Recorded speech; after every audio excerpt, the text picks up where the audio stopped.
leaders of the BRICS group of emerging economic powers have agreed to set up a new development bank with an initial capitalization of $100 billion US. With more on that story, we now turn to Paul Yee at the News Center. Paul, what kind of impact are we likely going to see from this deal?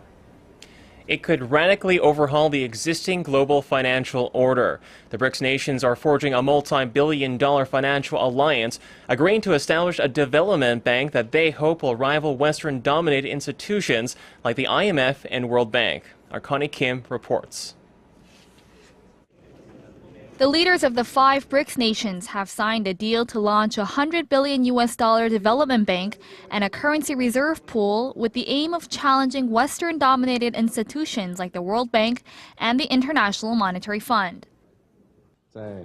This will not only help increase the voice of BRICS nations in terms of international finance, but more importantly will bring benefits to all the people in the BRICS countries and for all people in developing countries. The new development bank, announced at the 6th BRICS Summit in Fortaleza, Brazil on Tuesday, will fund infrastructure projects in the founding members, Brazil, Russia, India, China, and South Africa, as well as other developing nations. With its headquarters in Shanghai and India as president the first year, the bank will start out with $50 billion in capital, with each BRICS country paying in an equal amount. Total capital is expected to eventually double to $100 billion. A so-called contingent reserve arrangement will also be created where each country will put in a designated amount in case of a currency crisis. The contingency fund will amount to $100 billion, with China contributing $41 billion, followed by Brazil, Russia, and India putting in $18 billion each, and South Africa chipping in $5 billion.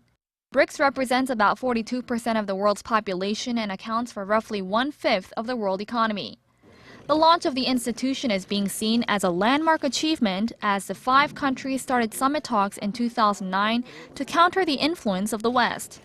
If everything goes according to plan, the new development bank will start lending in 2016.